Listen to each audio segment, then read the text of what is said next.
नमस्कार दोस्तों, मैं सन्नी हिंदुस्तानी आप सभी का ऑनलाइन क्लास के स्टडी में स्वागत करते हैं। तो चलिए आज का क्लास जो है प्रैक्टिस सेट 4 है और मोस्ट इम्पॉर्टेंट है। तो आप लोग देखिए और अच्छे तरीके से समझिए। अगर हमारे चैनल पर पहली बार है, हमारे चैनल को सब्सक्राइब कर लीजिए। ये सभी एग्जाम के लिए इम्पोर्टेंट है, एसएससी, जीडी, रेलवे सभी के लिए। तो चलिए क्वेश्चन नंबर 1 देखिए, नीचे दिए गए विकल्पों में से संबंधित संख्याओं को चुनिए। ठीक है, तो 356 से 45 लाना है, फिर 152 से प्रश्नवाचक के स्थान पे क्या आएगा बताना है। ठीक है, तो इसमें लॉजिक क्या है आपको देखना है। ठीक है, लॉजिक ये है, तो इसमें जो फर्स्ट वाली संख्या और लास्ट वाली संख्या दोनों को प्लस करना है। ठीक, तो 6 और 3 कितना हो गया 9, और 9 को ये बीच वाले संख्या से गुना कर देना है। तो 9 को 5 से गुना कर देंगे तो 45 हो गया।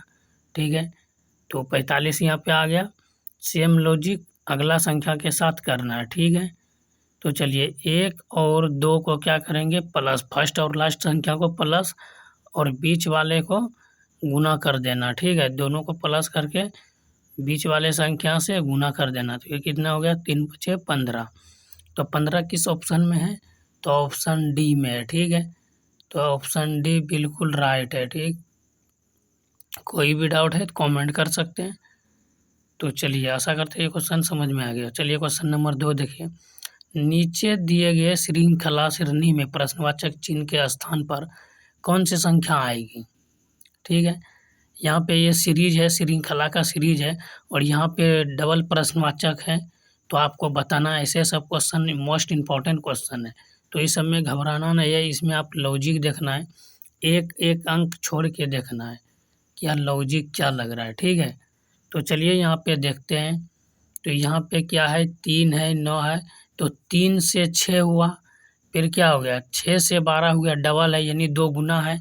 तो 12 से 2 गुना 24, और 24 से अगर 2 गुना करें तो कितना हो जाएगा 48। ठीक है, कि 24 दूना 48 होता है ना, तो 48 हो गया।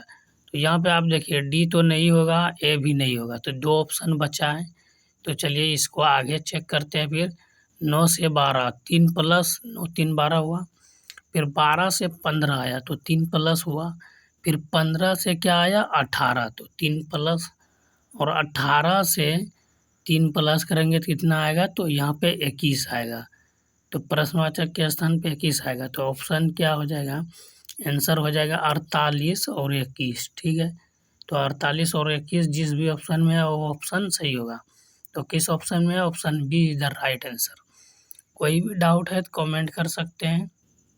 चलिए क्वेश्चन नंबर 3 की ओर, उस वेन डायग्राम का चयन करें जो दिए गए वर्गों के बीच संबंध को दर्शाता है। ठीक है, यानी डायग्राम आपको बताना है, कलम है, किताब है, रबर है। ठीक, तो किस डायग्राम को दर्शाता है आपको डायग्राम बना के बताना है। ठीक, तो यहाँ पे देखिए कलम और रबर क्या करता है, कलम और रबर जो है लिखने का काम करता है, लेकिन किताब क्या है, ये दोनों से हट के है, अलग है, यानी वो पढ़ने का, किताब हम लोग क्या कर सकते हैं पढ़ सकते हैं, लेकिन कलम से क्या करते हैं लिखते हैं। तो ये कलम का डायग्राम हो गया।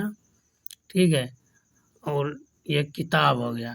ये किताब जो है इसके अंदर नहीं, किताब और कलम का संबंध नहीं है। ठीक है, क्योंकि किताब पढ़ने के लिए होता है और कलम जो है लिखने के लिए होता है।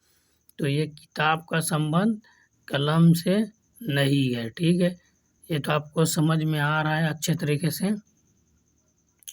तो इसका जो है डायग्राम अलग होगा। ठीक है, तो फिर जो है रबर को देखिए, कलम और रबर जो है, कलम और रबर जो है एक ही जैसा है। ठीक है, तो ये किताब से कोई ताल्लुक़ नहीं है इसका, ये कलम से भले ताल्लुक़ हो सकता है, लेकिन रबर जो है सभी अलग अलग है। ठीक है, क्योंकि कलम से हम लोग लिख सकते हैं, तो option C is the right answer.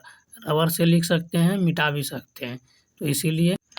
चलिए क्वेश्चन नंबर 4 देखिए, एक निश्चित कोड भाषा में यदि EAR को 2037 लिखा जाता है और PBU को 234148 लिखा जाता है, तो उसी कोड भाषा में DIG को कैसे लिखा जाएगा।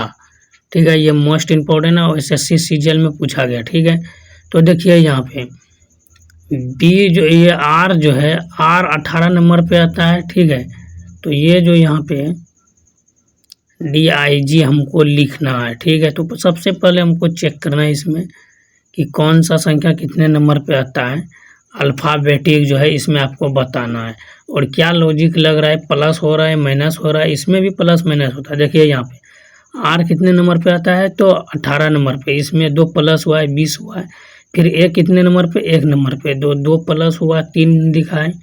तो ई कितने नंबर पे, 5 नंबर पे, तो इसमें 2 प्लस हुआ है 7 लिखा है। ठीक उसी प्रकार दूसरे संख्या को फिर चेक करते हैं, यू कितने नंबर पे आता है, तो यू 21 नंबर पे, तो 2 प्लस हुआ है 23 लिखा है। बी कितने नंबर पे आता है, तो 2 नंबर पे, तो 2 प्लस हुआ है 4 लिखा है।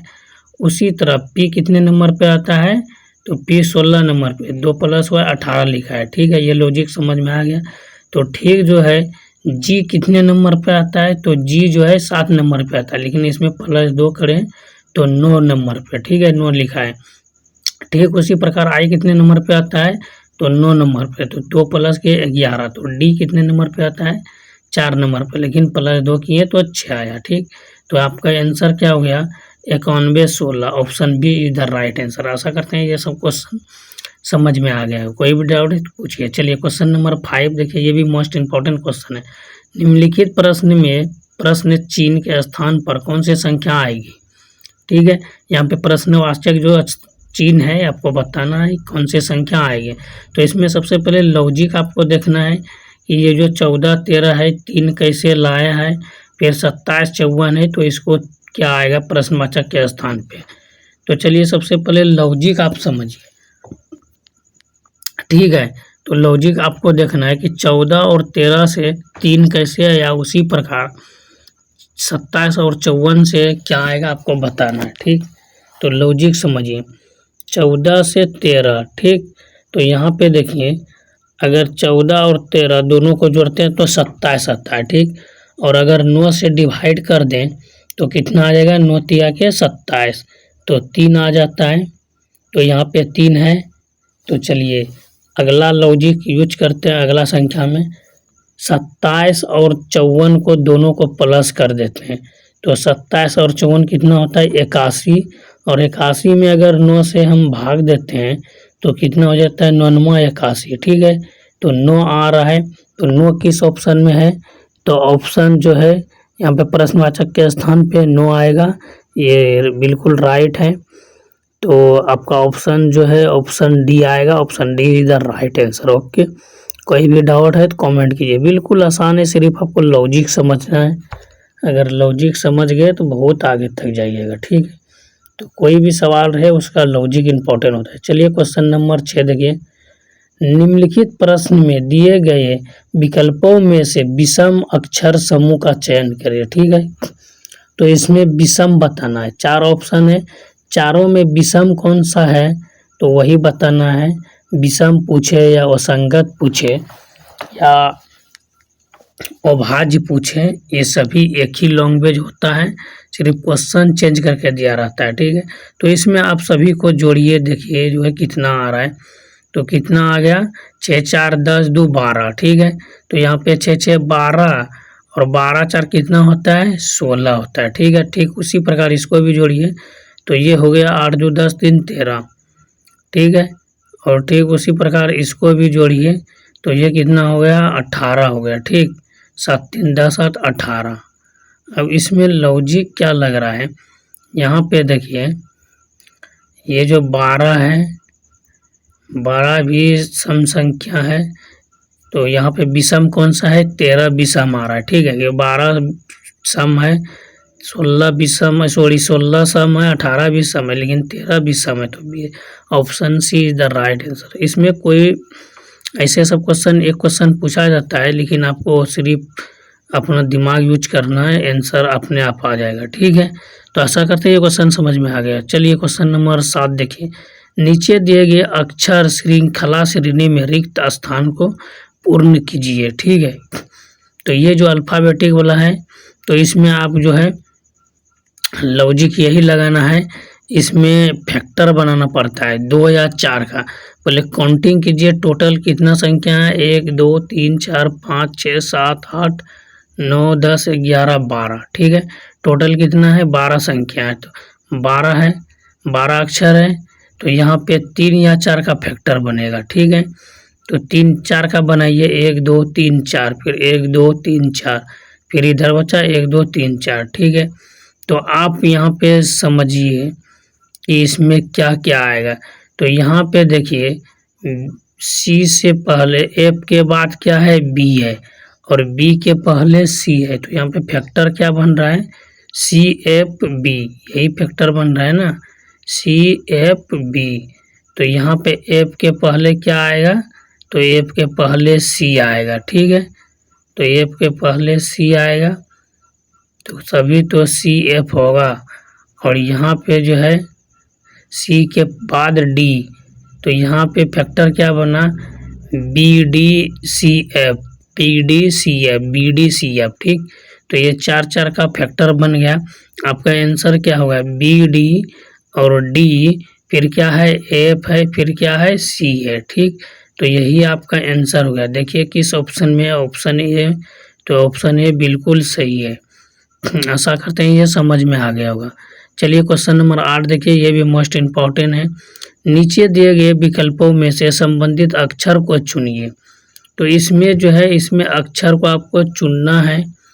ठीक है, तो देखिए किससे क्या रिलेटिव है और किसको चुनना है, आपको इसमें अक्षर मिलान कीजिए।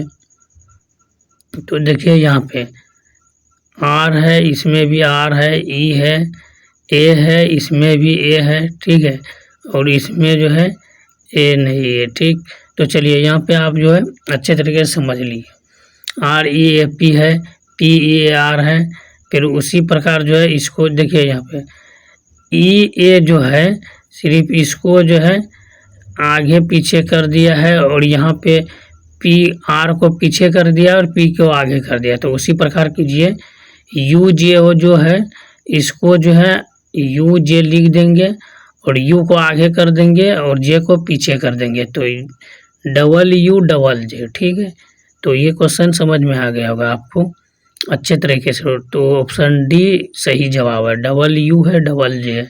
इसमें सिर्फ अंक आगे पीछे क्या है आपको समझने के लिए थोड़ा प्रॉब्लम हो सकता है। चलिए क्वेश्चन नंबर 9 देखिए, ई एफ का भाई है, डी ई की पत्नी है, जी एच का पिता है, एफ जी की बहन है, ई जी से क्या कैसे संबंधित है। ठीक, तो इसमें ये ब्लड रिलेशन का क्वेश्चन है, और ये जो है बिल्कुल मोस्ट इम्पॉर्टेंट है। ठीक है, तो चलिए यहाँ पे इससे एक प्री ऊपर है। ठीक है, तो यहाँ पे आपको देखना है कैसे आपको लॉजिक इसमें लगाना है। तो चलिए यहाँ पे देखें, एफ का भाई पूछा गया है ना, ई एफ का भाई है। ठीक है, ई जो है एफ का भाई, यानी एफ का भाई जो है ई है। ठीक, तो ये दोनों जो है बराबर में है। ठीक, तो ये ई पे प्लस का साइन, क्योंकि एफ का भाई ई है, तो यहाँ पे ये पुरुष है इसीलिए प्लस का साइन देंगे। और ई की पत्नी कौन है, डी है, तो इससे जो है इसके रिलेटिव ही होगा, बराबर में ही होगा। ठीक है, क्योंकि ये पत्नी है तो यहाँ पे माइनस होगा, क्योंकि महिला है ना, चिन्ह से संकेत होता है, ये महिला है। चलिए आगे देखिए, आगे क्या पूछा है, जी जो है एच का पिता है। ठीक, एच का पिता कौन है, जी है, तो एच का पिता जी है। ठीक, तो एच का पिता जो है इसके रिलेटिव ही होगा। एच का पिता कौन है, इसको साइड में लिख देते हैं, जी एच का पिता है, तो जी जो है इसका पिता है, तो एक पीढ़ी नीचे होगा। लेकिन जी की बहन कौन है, एफ है। ठीक, तो जी की बहन इसके रिलेटिव में है, तो यहाँ पे मिल रहा है अंश, यानी मिल रहा है, इसके रिलेटिव में है, तो ये माइनस का साइन एफ हो गया, और जी की बहन तो एफ है। ठीक, लेकिन जी से क्या संबंधित है, ई का। ठीक, तो यहाँ पे जी है, यही तो मेन पॉइंट है, जी से कैसा संबंध है, तो यहाँ जी है और यहाँ एफ है। जी जो है पुरुष है और एफ क्या है, महिला है, तो ये जो है जी की बहन है। ठीक, तो यहाँ पे लिखा है जी की बहन है और ये इसका भाई है, तो ये क्या हो गया बहन। जब एफ का बहन है ठीक है तो इसका भी ये भाई हो जाएगा ठीक। तो जी जो है एफ का भाई, दोनों पुरुष है तो भाई हो जाएगा ठीक। तो चलिए आशा करते हैं वो क्वेश्चन समझ में आ गया। चलिए क्वेश्चन 10 देखिए, यदि ए का अर्थ प्लस, बी का अर्थ गुना है, सी का अर्थ माइनस और डी का अर्थ भाग है तो निम्नलिखित व्यंजक का मान ज्ञात क्या होगा या ज्ञात करें ठीक। तो देखिए यहाँ पे समझने की बात है, ये भी एक प्रकार का समीकरण है। तो ए है, सी है, डी है, बी है ठीक। तो इसका चिन्ह आपको देखना है, ऊपर में दिया गया है। तो यहाँ पे देखिए 50, ए का अर्थ क्या होता है प्लस होता है, यहाँ पे लिखा है ए का अर्थ प्लस, यहाँ पे प्लस दीजिए। फिर क्या है 86 है ठीक, 86 है। फिर क्या सी का अर्थ क्या है माइनस है, यहाँ पे दिया हुआ है सी का अर्थ माइनस, तो यहाँ पे माइनस दीजिए। फिर 40 लिखिए और डी का अर्थ क्या होता है भाग, तो यहाँ पे भाग दीजिए ठीक, भाग का चिन्ह होगा तो यहाँ पे भाग का चिन्ह दिए ठीक। फिर क्या है 10 है और बी का अर्थ क्या होता है गुना, यहाँ पे बी है, बी का अर्थ होता है गुना, तो बी के जगह पे गुना का चिन्ह दीजिए और 5 लिख दीजिए ठीक। अब इसका सॉल्यूशन कीजिए ठीक, सॉल्यूशन करना है इसको। 50 है, फिर क्या है 86 है और माइनस है, तो यहाँ पे 10 चौके 40, डायरेक्ट आप भाग दे सकते हैं, 4 आया। फिर 5 बचा है, गुना कर दीजिए ठीक। तो डायरेक्ट आप लिख सकते हैं 4 पंचे 20, डायरेक्ट लिख सकते हैं, कोई दिक्कत नहीं है ठीक है। तो अब इसमें क्या करना है, अब इसमें जो है 86 को 20 माइनस कर दीजिए ठीक, या डायरेक्ट इस दोनों को 50 और 86 को प्लस 136 माइनस 20 कर दीजिए, हो गया। तो डायरेक्ट यहाँ पे आप लिख सकते हैं 116 ठीक। तो 116 किस ऑप्शन में है, तो ऑप्शन सी बिल्कुल सही जवाब है ठीक। तो कोई दिक्कत है इसमें कमेंट कर सकते हैं। चलिए देखिए क्वेश्चन 11 देखिए, निम्नलिखित शब्दों में एक तर्कपूर्ण और अर्धपूर्ण क्रम में व्यवस्थित करें ठीक।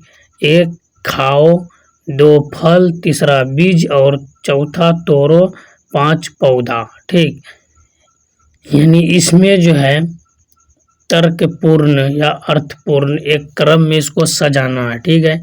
खाओ है, फल है, बीज है, तोड़ो है, पौधा है ठीक। इसका कहने का अर्थ हुआ आपको इसमें समझना पड़ेगा। पहले क्या होता है, तो पहले बीज को बोया जाता है ठीक है, फिर बीज में पहले बीज बोया जाता है, फिर पौधा होता है, तब पौधा में क्या होता है फल होता है, फिर तब तोड़ा जाता है, तब खाया जाता है ठीक। तो सबसे पहले बीज होता है तो 3 नंबर होगा पहले, फिर बीज में क्या होता है पौधा होता है 5 होगा, फिर पौधे में क्या होता है फल होता है 2 यहाँ पे हुआ, फिर तोड़ते हैं हम लोग तो 4 नंबर हुआ, फिर क्या करते हैं खाते हैं ठीक। तो यहाँ पे हो गया 3 5 2 4 1, 3 5 2 4 1, किस option A is the right answer. तो आशा करते हैं ये समझ में आ गया होगा। कोई भी डाउट है तो कमेंट कर सकते हैं। चलिए अच्छी बात है, ऐसे भी डायरेक्ट आप चेक कर सकते हैं सभी ऑप्शन को। तो चलिए अच्छी बात है, कोई दिक्कत है तो आप कमेंट कर सकते हैं।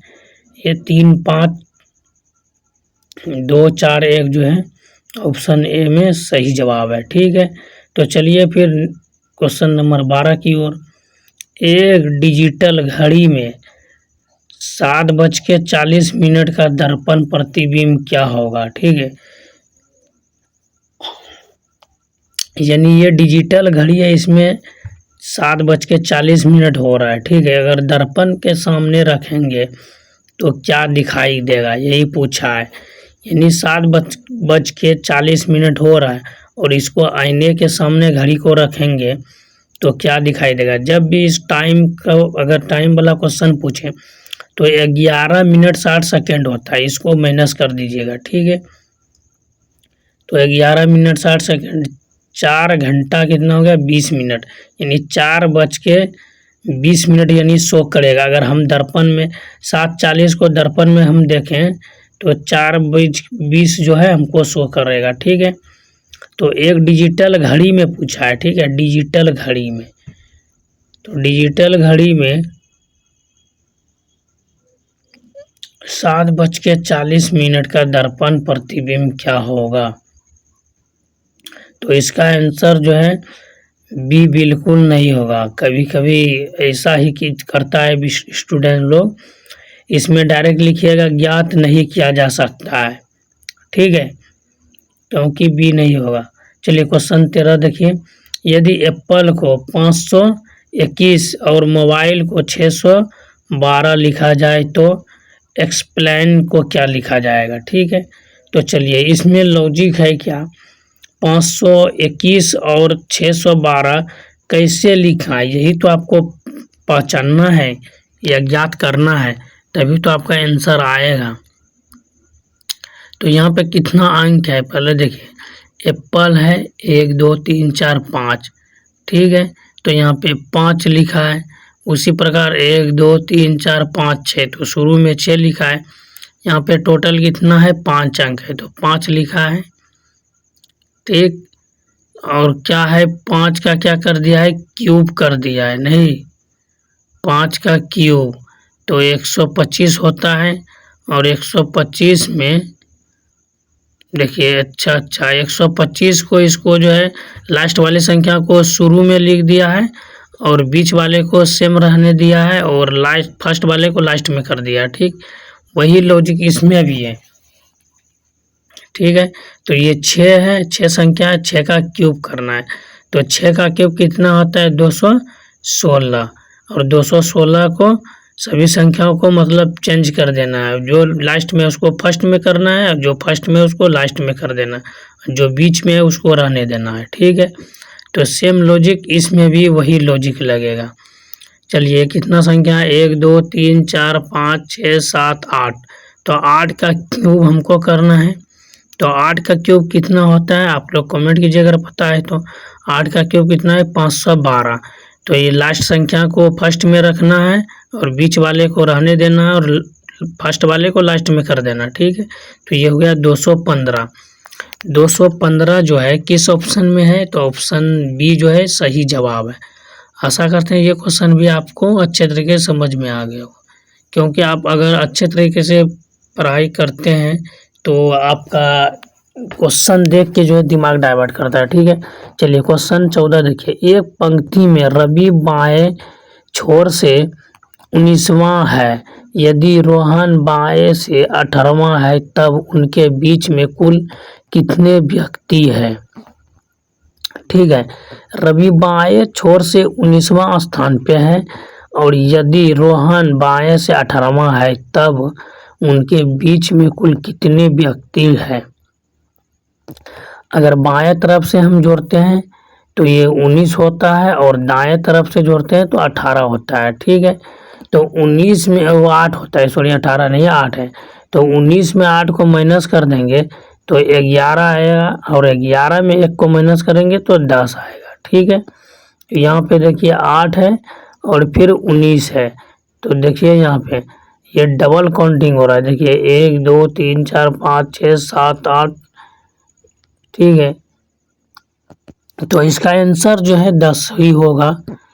तो जब भी इस टाइप से क्वेश्चन पूछें तो आप लोग जो है इसी लॉजिक को यूज कीजिएगा। ठीक है, तभी आप लोग का एग्ज़ाम में बिल्कुल अच्छे तरीके से बन जाएगा, टाइम भी नहीं लगेगा, क्योंकि इसमें एक जो है 2 बार काउंटिंग हो रहा है। ठीक है, तो 10 ही आंसर होगा, इसमें कोई भी डाउट नहीं है, क्योंकि बाएं से हम गिनते हैं तो 19वें स्थान पे आता है और दाएं से गिनेंगे, बाएं से गिनते हैं 19वें स्थान पे और बाएं से फिर 8वें स्थान पे। ठीक है, तो चलिए क्वेश्चन नंबर 15 देखिए, ये भी मोस्ट इम्पोर्टेंट है। नीचे दिए गए घन आकृति से कौन सा विकल्प दिखाई देगा? ठीक है, तो इसमें जो है घन बनाना है, तो घन का विकल्प देखना है किस ऑप्शन में दिखाई देगा। यहाँ पे जो है ये लगता है घन है, तो देखिए किस ऑप्शन में है। तो यहाँ पे देखिए 22 से 44। ठीक है, और 22 से 44 एक अंक छोड़ के लेना है, तो 22 से 44 होगा, 66 से 33, और ये जो 11, 11 से 55, ठीक। तो एक एक अंक छोड़ के आपको देखना है। तो इसमें देखिए इसका आंसर क्या हो रहा है, देखिए यहाँ पे एक अंक छोड़ के लेते हैं तो 22 44, तो 22 44 ये तो आ रहा है, ये नहीं होगा। फिर दूसरा ऑप्शन चेक करना है, यानी सेम जो है एक दूसरे से दोनों, एक जो दो संख्या जो है एक घर में नहीं होना चाहिए, ठीक। तो इसमें देखिए 11 से 55 है, लेकिन 11 से 66 है, तो ये आपका सही है। 11 से 63 है यहाँ पे, 11 से 33, 66 से 33 है, ये नहीं होगा। 11 से 55 है, ये भी नहीं होगा। यानी दो जो संख्या मिल रहा है वो नहीं होना चाहिए आकृति में दिखाई, समझे, एक दूसरे का अपोजिट नहीं होना चाहिए। तो चलिए 16 क्वेश्चन देखिए, दिए गए कथन को सत्य मानिए और बताइए कौन सा निष्कर्ष कथन का तार्किक रूप से अनुसरण करता है। ये कथन का क्वेश्चन है, और कथन का क्वेश्चन जो है इम्पोर्टेंट है, 1 से 2 क्वेश्चन सभी एग्जाम में पूछा गया, ठीक है। चलिए कथन देखिए, सभी यू एम है, यू जितना भी है क्या है, सभी एम के अंदर है, ठीक है। तो ये एम है और एम के अंदर है, ठीक। चलिए दूसरा देखिए, कुछ जी जो है एम है, जी का जो है कुछ हिस्सा जो है एम के अंदर है, ठीक। तो एम के अंदर क्या है, जी है। लेकिन निष्कर्ष क्या कहता है, कुछ जी यू है, ठीक है। कुछ जी जो है, जी का कुछ हिस्सा यू के अंदर है। तो देखिए यहाँ पे कुछ हिस्सा जो है यू के अंदर है या नहीं है, नहीं है, ठीक है। क्योंकि यहाँ पे एम के अंदर है, यू के अंदर थोड़ी है, कुछ हिस्सा एम है, हाँ, तो कुछ हिस्सा एम है। तो बी निष्कर्ष जो दूसरा निष्कर्ष सही है, तो ऑप्शन बी सही होगा, ठीक है। केवल निष्कर्ष 2 अनुसरण करता है और एक नहीं, ठीक है। तो ये जो निष्कर्ष है ये 2 ही आपका सही होगा, तो ऑप्शन जो है बी ही आपका सही होगा। तो ऐसा करते हैं ये क्वेश्चन भी समझ में आ गया। अगर समझ में आ गया, अच्छा लग रहा है तो लाइक भी कर दीजिए। देखिए क्वेश्चन 17 देखिए, नीचे दिए गए आकृति में कितने वर्ग की संख्या है। ये आकृति दिया गया है, और ये क्वेश्चन जो है एसएससी सीजीएल सब में पूछा जाता है, तो मोस्ट इम्पॉर्टेंट है, ठीक है। तो इसमें वर्ग काउंटिंग करना है। तो देखिए यहाँ पे कितना, पहले इधर देखिए 1 2 3 है, और ऊपर से काउंटिंग कीजिए, देखिए कितना है, 1 2 3, और इधर कितना है, 1 2 3 4 5 6 7। तो देखिए ऊपर से ये 7 है और नीचे से कितना है, तो ये लंबाई मान के चलिए 7 है और चौड़ाई 3 है, ठीक है। तो इसको जो है हमको जो है इस लॉजिक को सीखना है। तो यहाँ पे 7 और 3 हो गया, तो फिर क्या करना है, 6 को 2 से गुना कर देना है, फिर क्या है 5 को 1 से गुना कर देना, ठीक। तो ये लॉजिक आपको शॉर्ट ट्रिक बता रहे हैं, बाकी इस सब को छोड़ देना है, ठीक है। तो चलिए जब भी इस सब टाइप से आपको पूछे वर्ग निकालने, तो इसी शॉर्ट ट्रिक के साथ निकालिएगा। तो चलिए 7 21 1 6 दूना 12 5 1 5, ठीक है। तो ये सबको जोड़ दीजिए, तो 2 1 3 हो गया, 3, तो यहाँ पे हो गया 3 5 3 8 हो गया, और 2 1 3 38 हो गया। तो 38 देखिए किसी ऑप्शन में है, तो option D is the right answer. कितना शॉर्ट ट्रिक है, अगर ऐसे काउंटिंग करते रहते हैं तो फिर गड़बड़ा जाता है, नहीं। चलिए अगर ऐसा रहेगा यहाँ पे बीच में भी, तो इसको क्या कीजिएगा, इसमें भी वही लॉजिक लगेगा, ठीक है। तो इसको जो है क्रॉस मेथड से, यानी क्रॉस करके गुना कर दीजिए, फिर प्लस कर दीजिए। तो चलिए ऐसा करते हैं, ये क्वेश्चन समझ में आ गया। चलिए 18 नंबर देखिए, क्वेश्चन नंबर 18 देखिए, नीचे दिए गए विकल्पों में से ए बी रेखा का दर्पण प्रतिबिंब का चयन करें। तो ए और बी रेखा, ठीक है, ए बी, तो यहाँ पे देखिए ए और बी जो रेखा है ये कैसा प्रतिबिंब बनाता है, ठीक है। तो यहाँ पे देखिए डी जो है इसमें उल्टा होगा इससे, ठीक, और एस जो है एस भी उल्टा है, तो ए नंबर नहीं होगा, और डी नंबर भी नहीं होगा, बचा बी और सी। तो यहाँ पे देखिए एस जो है यहाँ पे कैसा होगा, ऐसा होगा, उल्टा टाइप का होगा। तो डी और एस, यहाँ पे देखिए बी नंबर भी नहीं है और यहाँ पे सी, जब तीनों ऑप्शन नहीं है तो डायरेक्ट आप सी लगा सकते हैं या इसे भी चेक कर सकते हैं। लास्ट में क्या है, चलिए देखिए क्वेश्चन नंबर 20 देखिए 19 देखिए क्वेश्चन नंबर। उस विकल्प का चयन करें जो दिए गए श्रृंखला में प्रश्नवाचक चिन्ह के स्थान पे पर क्या आएगा या क्या आएगा, ठीक है। तो यहाँ पे देखिए ये जो है श्रृंखला जो है ये मोस्ट इम्पॉर्टेंट क्वेश्चन है। तो इसमें चिन्ह देखना है कि कौन सा चिन्ह यहाँ पे परिवर्तन हुआ है और कैसा क्या आएगा चिन्ह।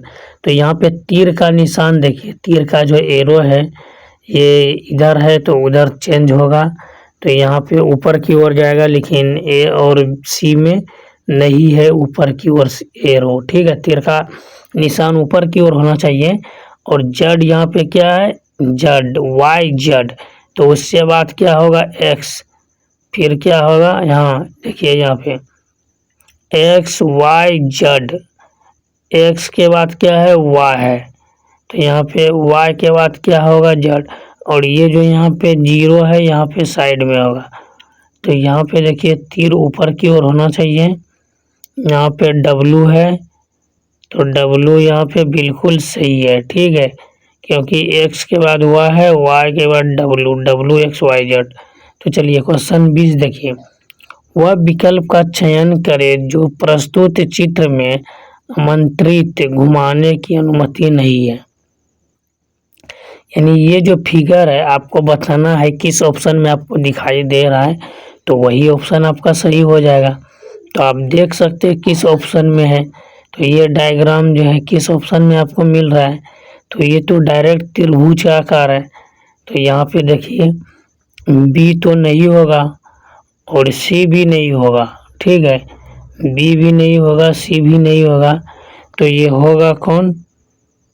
तो चलिए ये क्वेश्चन का जवाब जो है आप लोग कमेंट कीजिएगा, नहीं तो चलिए यहाँ पे ऑप्शन बी जो है बिल्कुल राइट है, क्योंकि यहाँ पे जो है एक इसका डायग्राम मिल रहा है चतुर्भुज जैसा, ठीक है। तो चतुर्भुज जैसा ही डायग्राम इसका बनेगा, त्रिभुज जैसा नहीं, ये नहीं कि उसमें त्रिभुज है। तो ऐसे सब क्वेश्चन के लिए हमारे चैनल को सब्सक्राइब करिए। धन्यवाद।